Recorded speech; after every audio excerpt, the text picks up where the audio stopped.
Hillary has been lengthening her excuses as to why she lost the election. She didn't really lose the election. It was stolen from her by, I think it's up to 24 different excuses she has now. Number 24 is content farms in Macedonia.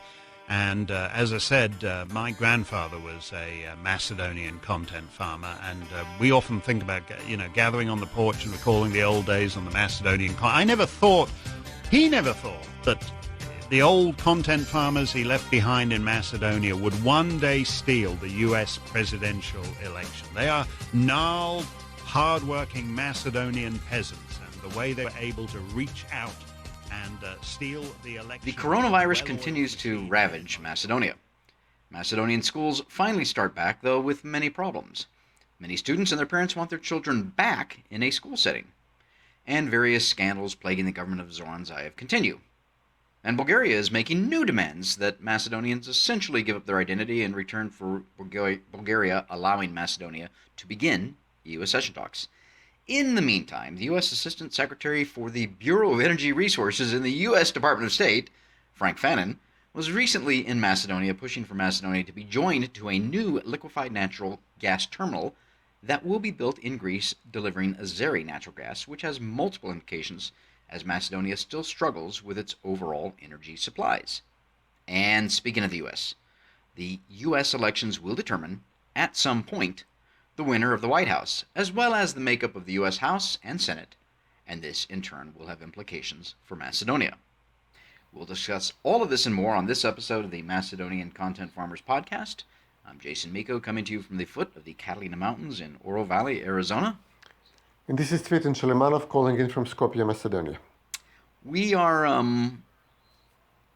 going to talk today, I think, for our listeners, a little preview here about things not necessarily in Macedonia, but that have implications for Macedonia.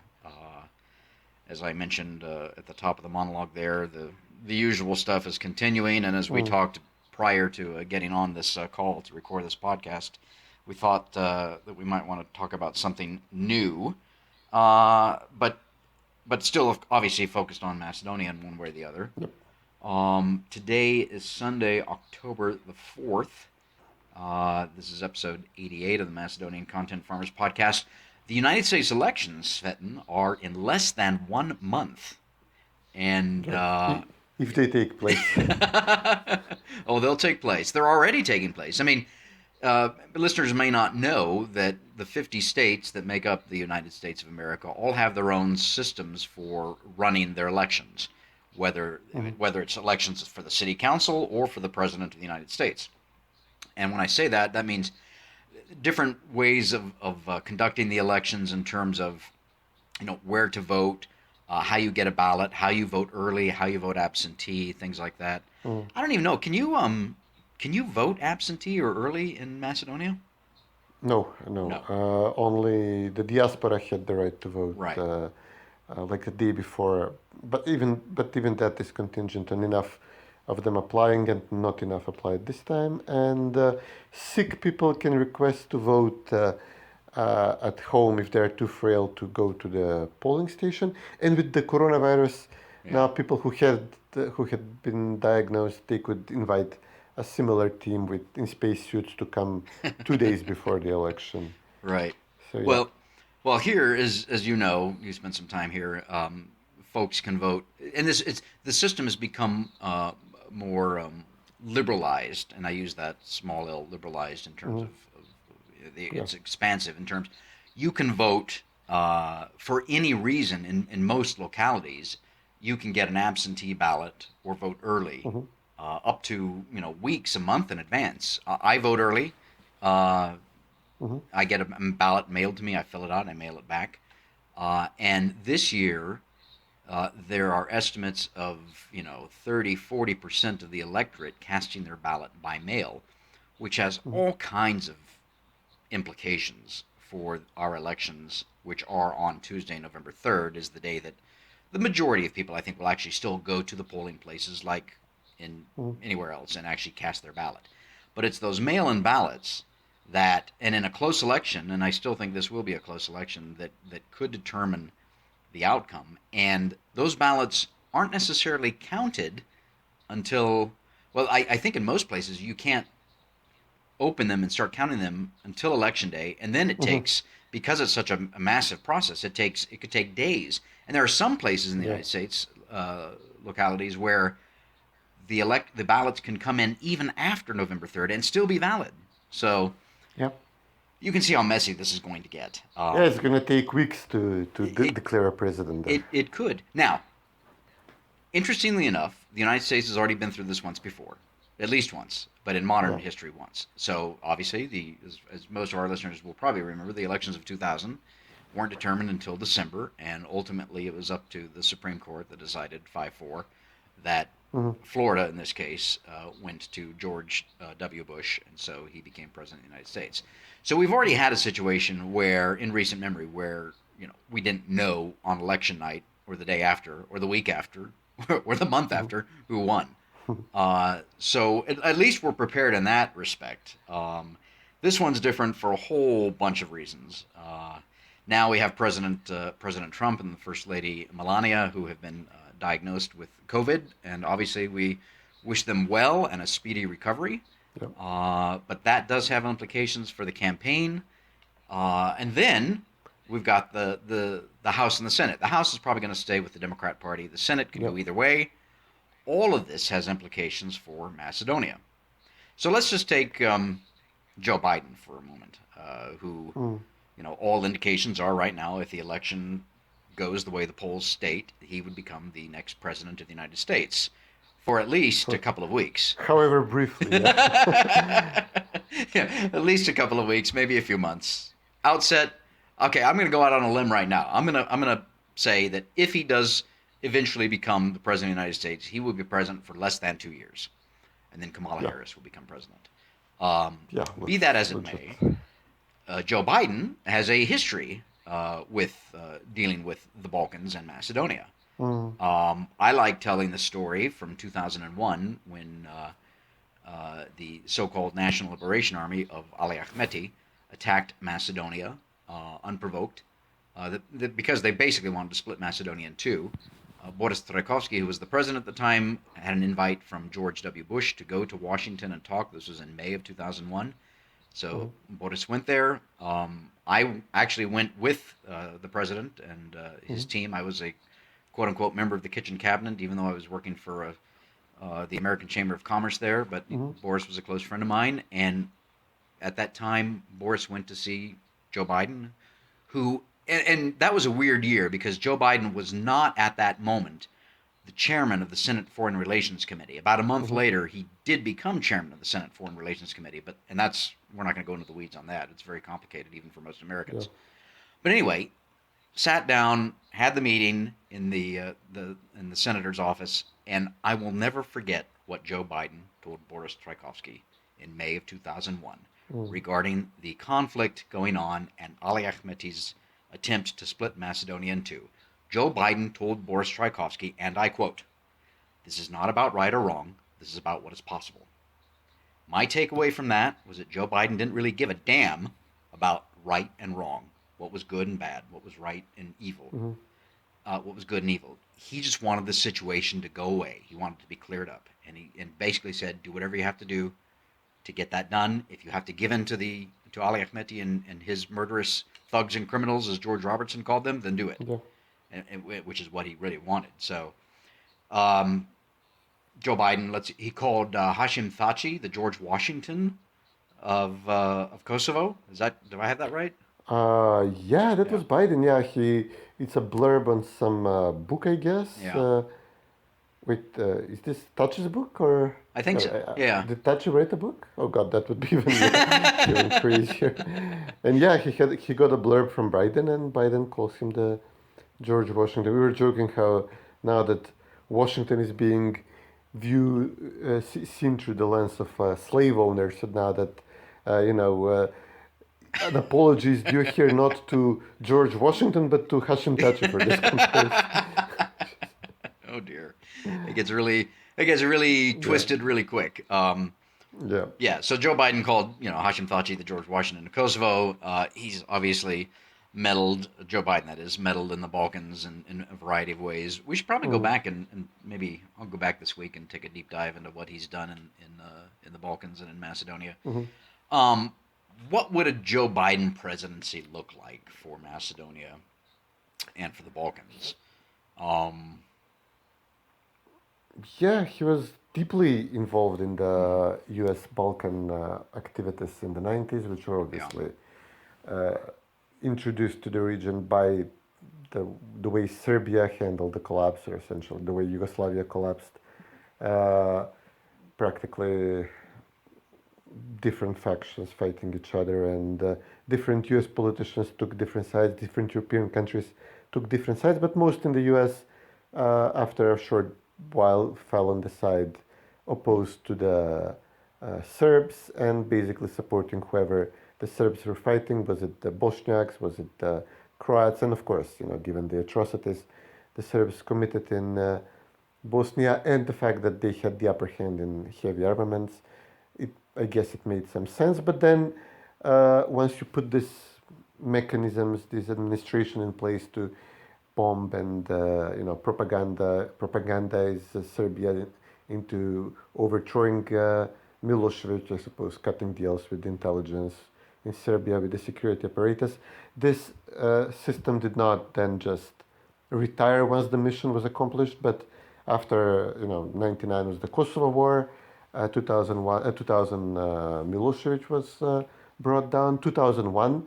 Now, parts of this apparatus, especially in Kosovo, the Albanian nationalist apparatus, attacked Macedonia. They continued to receive major support from the U.S. Many intelligence agents, OSCE people, media people, they had been accustomed to paint the picture of Albanians good and vilified. Slavs, now it was no longer Serbs, but now it was broader. Christian Slavs bad, like to kill and oppress Albanians, so we continue to support them.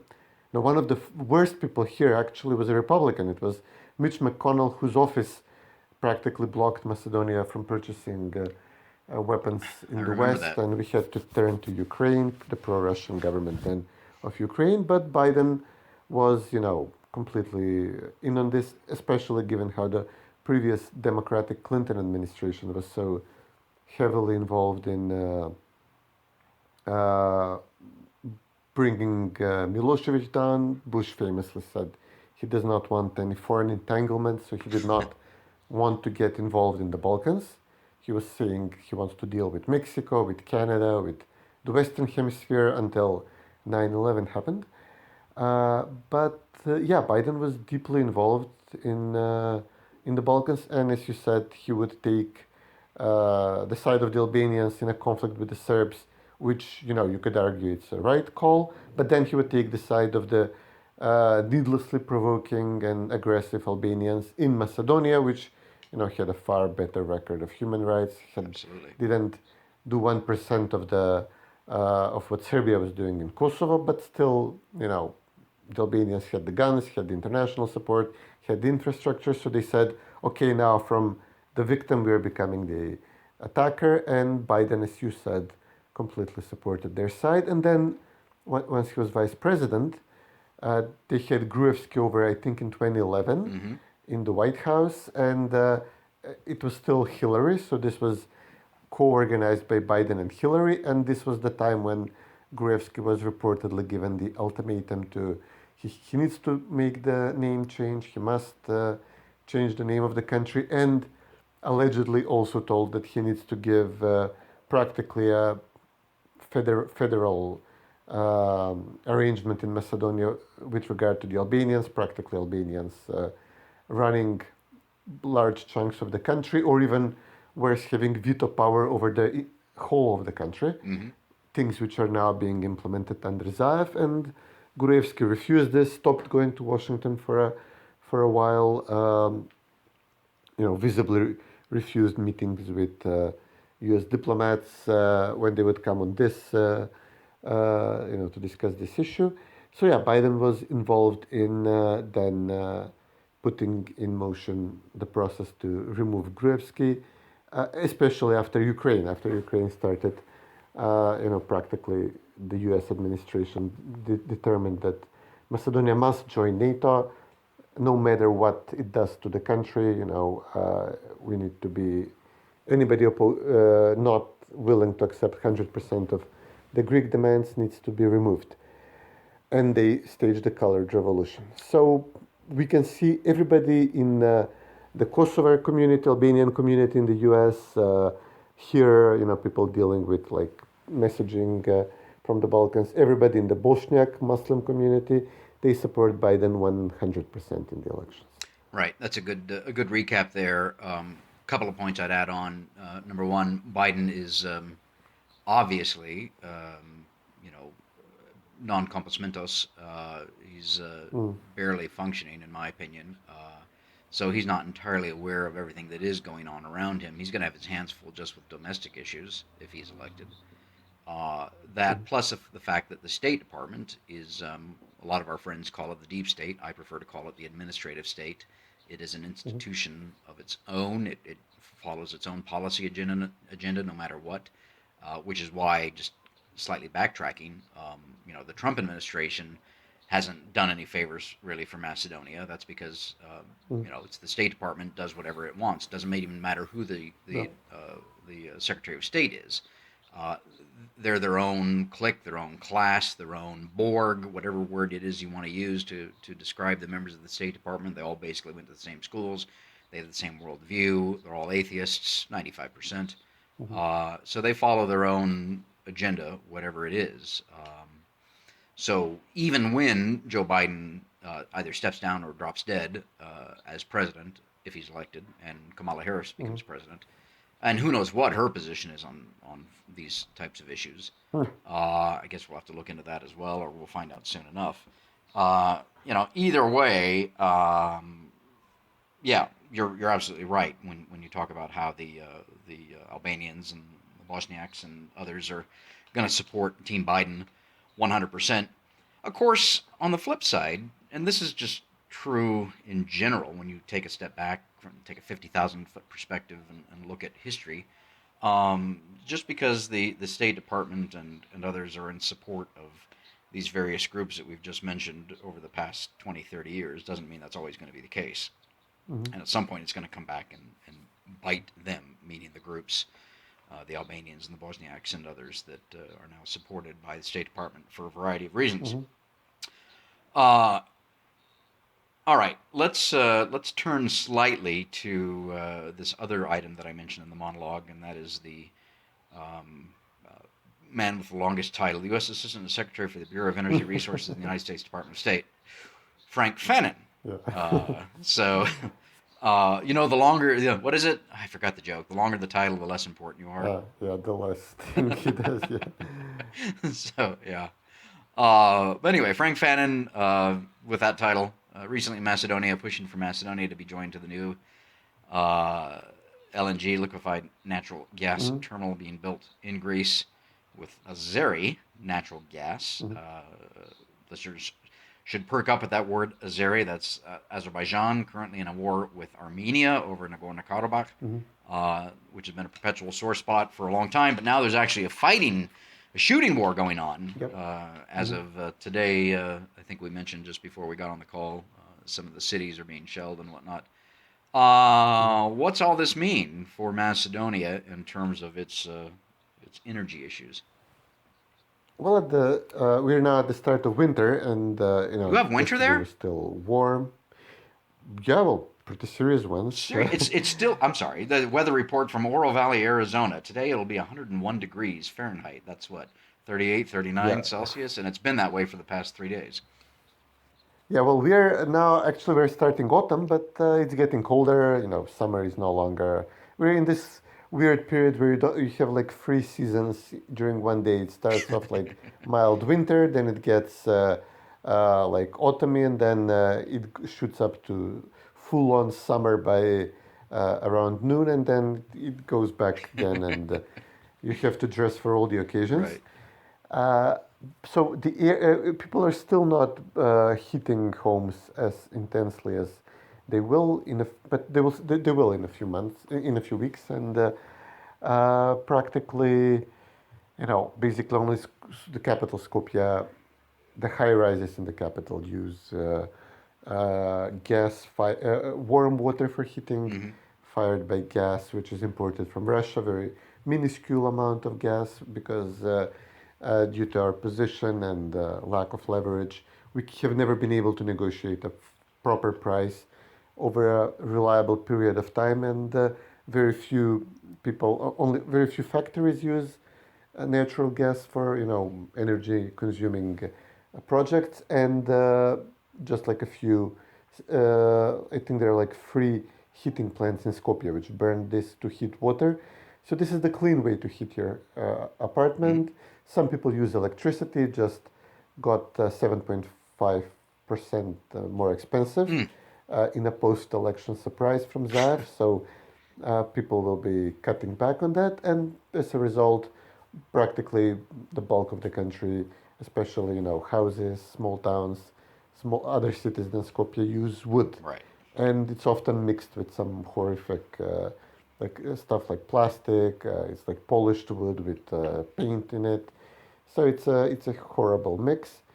People are starting to use like pellets more and more, but even these contain glues and stuff. And as a result, also of this, but also of the geography of the country and the climate over winter with little wind, cities become like this lid, like you put a lid on top of a pan and it just yes, the inversion evaporates right. inside. It's horrible. It's a horrific amount of pollutants in the air. Now the Russians offered to run the what was it called? The South Stream pipeline through Macedonia once Bulgaria refused to house it. Now this would have put us in a position that we are able to dictate the price, because if we say we do not like the price Gazprom is giving us, we can stop deliveries to Vienna, and then practically you're guaranteed steady quantities at a low price in perpetuity, so you can practically invest in. We need to complete like smaller gauge pipelines to every city, and then once this is completed, the papillary network needs to be built, whether it will go to a single building or to one spot to build like one central heating plant for water and then distribute the water. Either way, you need to build to every individual house. Now this is a huge investment, and if you have a reliable supply, you can start using Russian gas, and then hopefully after 5-10 years the air cleans up as more and more people switch to gas. This was offered in 2015 at the start of the colored revolution. As soon as it was mentioned, you could sense that the US embassy here is revving up even stronger in opposition to Gruevski, who had his finance minister sign this deal. As soon as Putin himself mentioned this option, practically the colored revolution began in full. And under this government, there is no chance we get Russian gas. So now the US guys come and they offer a different alternative. They're building one LNG plant in Croatia on the Krk island and one in Alexandroupolis in Greece, in Greek Macedonia. And Pompeo visited Solun, Thessaloniki, with this Fanon guy, and then he didn't come to Macedonia, but Fanon came. Pompeo continued his trip elsewhere, but he did go to Croatia to discuss the Krk LNG plant. So the theory is, if you continue to have fracking, which Biden would ban, and if you continue to have cheapo oil and gas in the US, you would liquefy it and then ship it to Greece, and presumably at a low price and some reliable quantities, and then regasify it in Alexandroupolis, and then the Greeks would build a pipeline to Macedonia and supply us. But it's so far-fetched that I don't know. Yeah. And the other option is that Greece has connected itself to the TANAP pipeline, which should bring much more reliable, not by boat, not liquefied gas, but proper gas pumped in Azerbaijan. Now, this is a reliable supply at the source. Yeah. But then getting it here means evading Armenian bombers and multiple rocket launchers, and then it goes to Georgia, so Georgia needs to be on talking terms with Azerbaijan, and then it goes to Uh, Turkey, which it goes close to regions which the Kurds like to, stir up trouble in, and then Turkey needs to be in good enough terms with Greece to give the gas to Greece, and then Greece needs to be on good enough terms with whichever government is by then in Macedonia to give us. And we still wouldn't be a transit pipelines because it makes no sense to gasify it in Alexandropolis and ship it to Vienna or I don't know to Germany or whatever. And even if you do, you could still go through Bulgaria, reverse flow the existing pipelines. So Macedonia would not have the position of supplier to Europe, which Russia was offering us. So again, the price we would get after whatever gas gets to us, I mean, it will not. I doubt either of these options are serious for us to actually get the quantities and the strategic position we would need to make it worthwhile to make the investment into cleaning up the cities. Our better bet is that the coronavirus depopulates the big cities and we are all we all go back to our villages and then we get some cleaner air there. There we go. Just by breaking up the concentration of population. Well, a couple of things. First of all, you mentioned the South Stream from the Russians, which was a verboten, and I use verboten, of course, specifically because North Stream, the Russian gas deal between Germany and Russia, is going forward in fits and starts, of course. But so the Germans can have Russian gas, but the Macedonians cannot have Russian gas. So this is the contradiction, which eventually will come back to bite everybody in the end. And when I say the end, I mean the ass. And, so we just wait for that day to come. In the meantime, Macedonia, and I am certain that the Zaev government does not have a plan for energy security and energy diversification. It's kind of every man and every woman for himself and herself is what it sounds like, which is unfortunate. You got to remind me when I come there to retire and build my my very small villa in wine country there. I'll have to think about what's the proper way to make my own little fortification there, energy self-sufficient, combination perhaps of solar and I don't know, maybe a small nuclear power plant right on the property. The wine country also has Alshar, the mine which apparently contains some mineral which is rumored to have radioactive powers. Also, we know from WikiLeaks that Phil Ricker and Gruevsky were discussing uranium finds in Macedonia. Right. So yes. You need to plan your location well. I will do that. Yes, I will do that. I've got a few more years before I can retire, and assuming Social Security continues here, because that's what I'm going to have to live on. So. You can sell your house and. Yeah, no, that's the idea. Sell the house and then build something over there. So, sure. But anyway, all right. So that's energy. That's elections. What else we got going on this week? What else have we got here? I mean, the bizarre part, which will happen now with the energy, will be the fact that the U.S. Embassy it keeps funding these green NGOs, which keep protesting and complaining about their pollution, especially in the River. They don't do that enough now because their people are in power. And then, they would say, do you have some alternative for how to clean up the air? And then the Russian embassy at one point was tweeting at the American embassy saying, yes, we have an alternative, and sending out a picture of South Stream. So, we get, this dog and pony shows from the U.S. Embassy here. This all hat, no cattle, all talk about clean air, but no practical moves. And now, of course, now that this has happened, we'll never hear the end of it from the U.S. ambassador here about the LNG plant, which the funniest thing is that the Greeks actually said that they want us to be part of. So practically they'll expect Zaev to pay part of the plant. So they'll be asking for money from us. Huh. And no way that's going to end badly, giving Greeks money. So it's, but now the embassy is going to be doing like a show of force and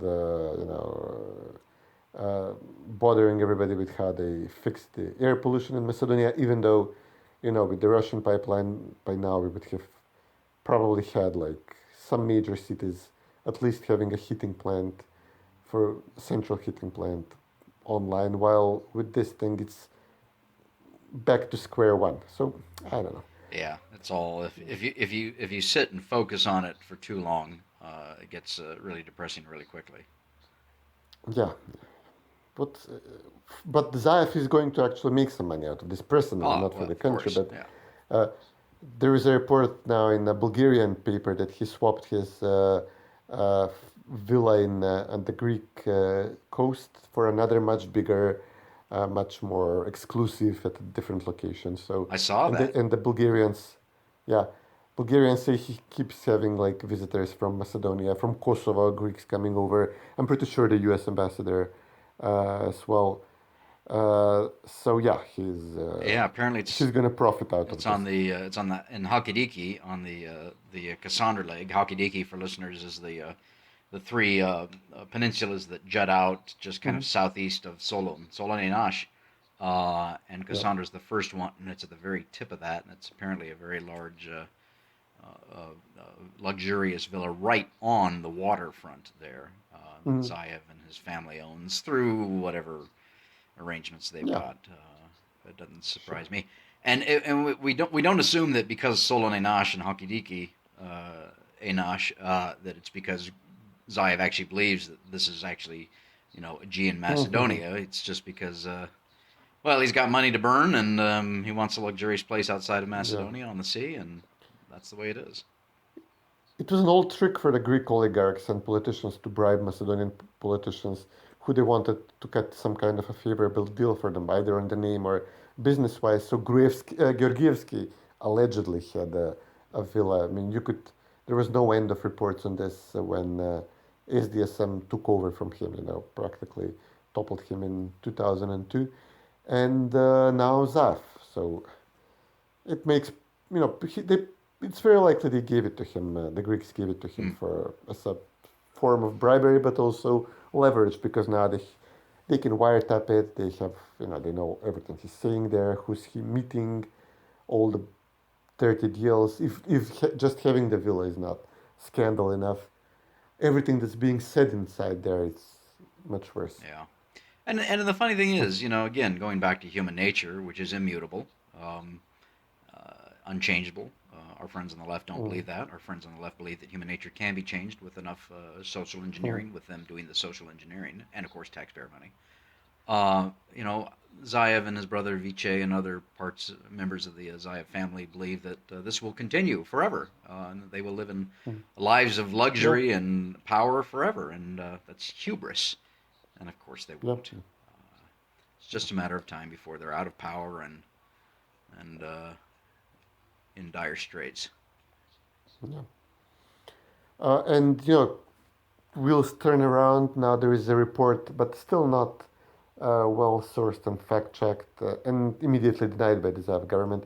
But the report is that as Ivanov gave pardons to practically everybody who was being blackmailed by the colored revolution, by the wiretaps, by the U.S. embassy here, by all this administrative state, as you say.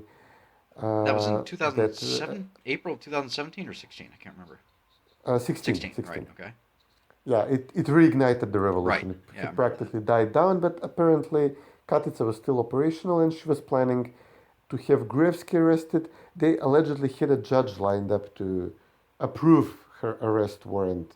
And they were not, the Vimera guys were practically fearful that a judge has been bribed and, handpicked to approve the arrest warrant that would come from Katica. And practically Ivanov rushed, acted.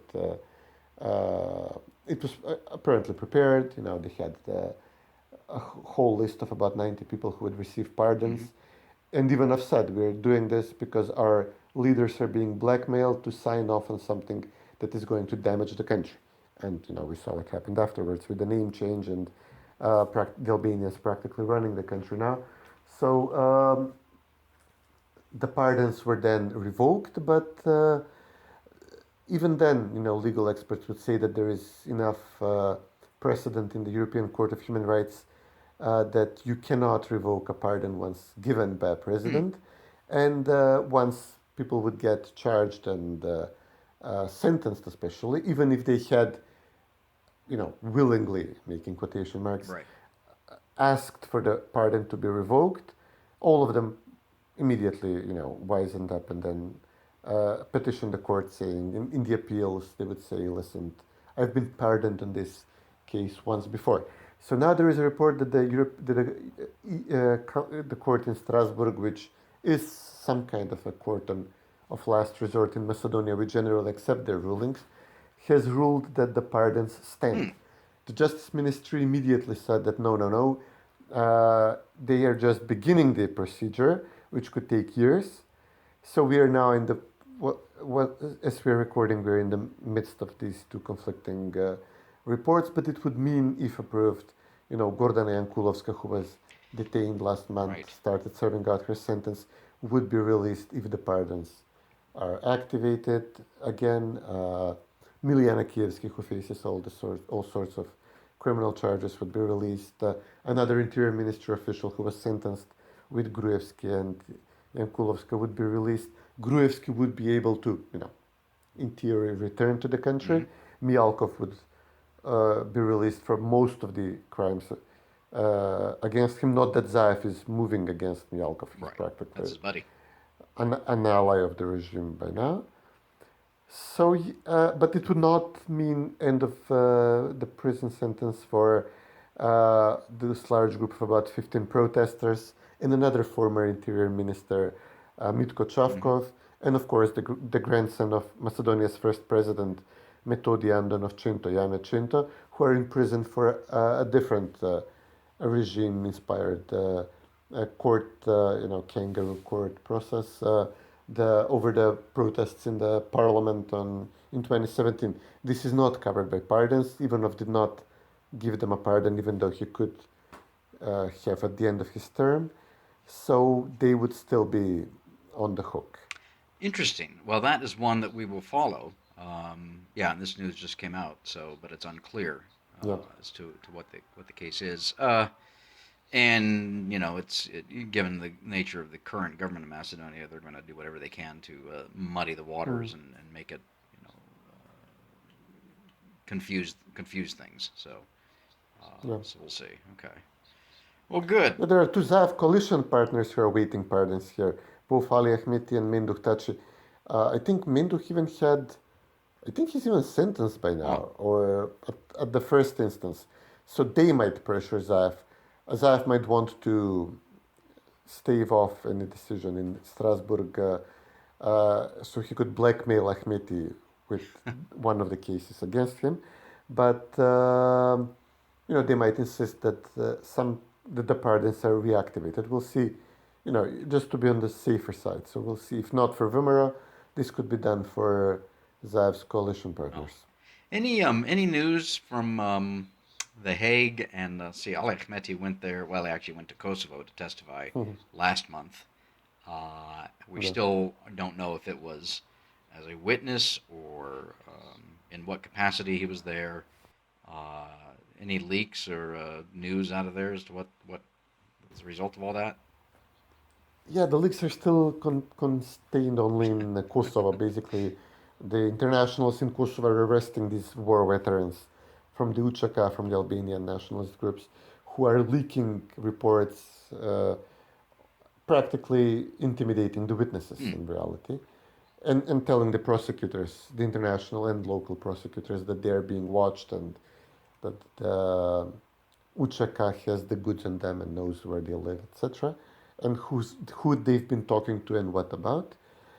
But nothing on Ahmeti yet. Ahmeti is now running practically a campaign of protests through Macedonia against the government. He really doesn't like the education minister, Mila Tsarovska, who I go about her often. They had a major clash in the previous government. They're clashing now that she's education minister in DUI-led cities, practically Albanian majority cities. They're having protests clearly inspired by Dewey, with high school students who say they want to go to school instead of this improvised online study, which is crashing badly and hasn't really actually picked up. So now Albanian students are in the streets Thursday, Friday, protesting against the online education system. There are Albanian protests against the electricity price hike as well, although I'm still not sure whether DUI is more involved in this or other parties. But the schools are visibly, driven by DUI, and practically mayors are announcing that they're going to defy Tsarovska, and they're going to start opening up the schools from tomorrow, from Monday. So practically some form of civil disobedience. So we'll have to see how that works out. The numbers are bad, more than 250, I think, were infected in one day, which I think was the worst result so far. So basically, the Albanian districts are saying no. In Skopje, the urban elites, practically, SDSM people in downtown Skopje who like to go to these fancy restaurants, etc., they're having parties over the past several days with, Serbian singers, hundreds of people, Instagram stories all around, the rich and the powerful of Skopje are having their Corona parties. So yeah, we'll we'll see how that works out. This is what's happening with the Corona situation is bad. Government is talking about more restrictions, but meanwhile, Albanians and the government's own voters in Skopje are defying all restrictions. Wow.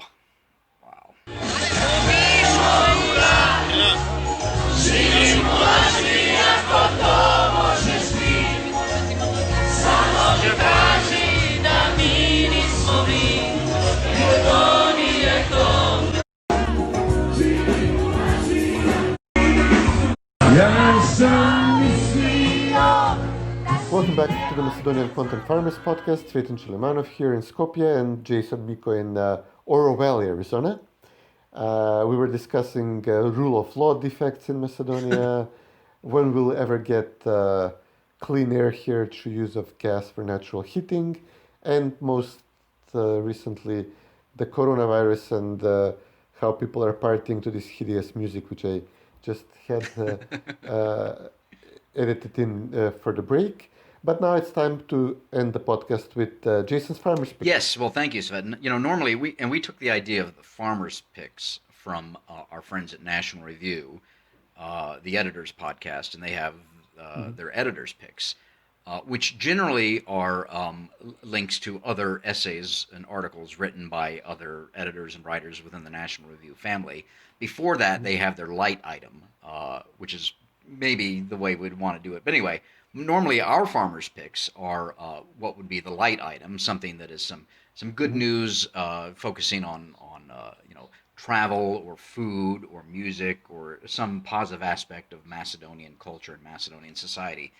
This week's a little bit different. My Farmer's Pick, since we started talking about U.S. elections and how that would affect Macedonia and the region, etc., this Farmer's Pick is then focusing now on the European Union, and it's called it's a article from a magazine called The Critic, which is based out of the UK, and it's titled "The EU Godfather's Wall Street Roots," and this is about Jean Monnet, who is called the father of Europe, and his American influences, especially Wall Street influences. I think most Macedonians, most Europeans, I'll bet, have no idea of who he was or his influence, and how he was, literally is, the father of Europe. I'm sure that the EU embassy there in Macedonia has probably some scholarships or something that is called Jean Monnet in some form or another, and that'd be an interesting thing to look into. Yeah. But this article was interesting to me, especially because how he was such a anti-sovereigntist. Let me just a couple of quotes here from the article. Monnet's agenda was different. Dissolving national sovereignty was an aim in itself. A post-war Europe of sovereign nation states could never be allowed. Another one, Strobe Talbot, U.S. Deputy Secretary of State during the Clinton era, once observed, quote, Monet has been hailed as a statesman. In fact, he was something far rarer and more consequential, a key figure in the transformation of statehood itself, unquote. And then the magazine continues, for Talbot, this counted as high praise. Another quote, disillusion of statehood would be a more accurate term, and Monet would agree.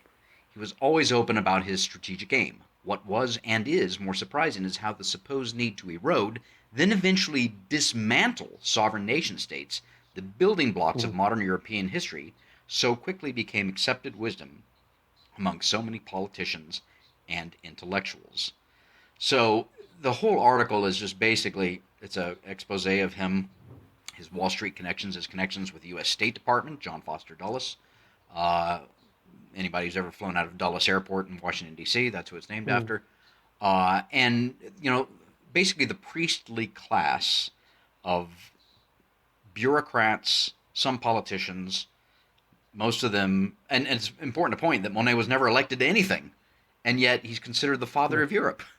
And his whole point was an anti-nation state, anti-sovereigntist platform to create the European Union. And as we've talked about many times before, Cvetin, it's a Lockean concept that you cannot elect a parliament in nation state X, Y, or Z, and then have that parliament transfer its powers over to another parliament, in this case the European Union. That's against the consent of the governed, and yet that's what the entire European Union project is about. It's about sapping the sovereignty of the individual nation states and giving it over to unelected, unaccountable bureaucrats who don't give a bloody damn about the individual nation states and the people that inhabit them. So anyway, I highly recommend this article. It's a long read, but it's well worth your time, and it exposes Jean Monnet and who he really was. So we'll put that up as my farmer's pick. Not a happy one, not anything, but I think it's an interesting one and well worth our readers' attention. Yeah, from my experience in both DC and more limited one in Brussels, I have a feeling that the U.S. States, while part of one country, have more rights to manage their own affairs in education, finance, transportation, labor rights, etc., than the nominally independent, separate, sovereign states in Europe who are parts of the European Union. So, like Florida would have more leeway over its own affairs than the Czech Republic, for example. So that's really something. They're really going to do weeds here in Brussels in micromanaging the everything, and it's really obnoxious. And we have no business being there because we wouldn't survive 5 minutes in politically and economically there. It's just not our place to be in a union with the Netherlands or Denmark. Right, yeah, actually. Political union. Very funny you mentioned that, because I was just talking to an Estonian friend this morning who's a member of his Ministry of Foreign Affairs. And we were talking about that exact issue. And having Greece and Germany in the same union doesn't make any real sense. Plus, again, to go back to what we've talked about and written about before, there is always an alternative, contra to what Zoran Zaev says. Zoran Zaev says that there is no alternative. There's always an alternative to becoming a if not wealthy, then moderately wealthy state. And it doesn't have to be through the European Union, but it takes hard work. And my point being that Zoran Zaev and all his people are absolutely bloody lazy, and that they think that by getting into the European Union, all this money will just come pouring in, be showered down, starting with Zoran Zaev and his family, and then maybe eventually trickling down to others. But anyway. Something, some droplets. Exactly. There were just reports that one of his main peer advisors was finally formally hired by the city of Skopje, and they had his salary, and it was like, Jesus Christ, you're embarrassing yourself every day on Twitter for what? Like for 3 days pay in the U.S. I mean, it's ridiculous. Well, that's sad. All right. That's a full wrap. Good talking to you as always. Next week brings new insights, new reflections, and more news than we can possibly digest in one podcast. And we're too lazy to do a daily podcast. No, we have day jobs that actually pay our salaries and pay the rent and the mortgage, etc. So yeah, that's important. Yeah. All right. Okay, buddy. Well, till next week. Take care.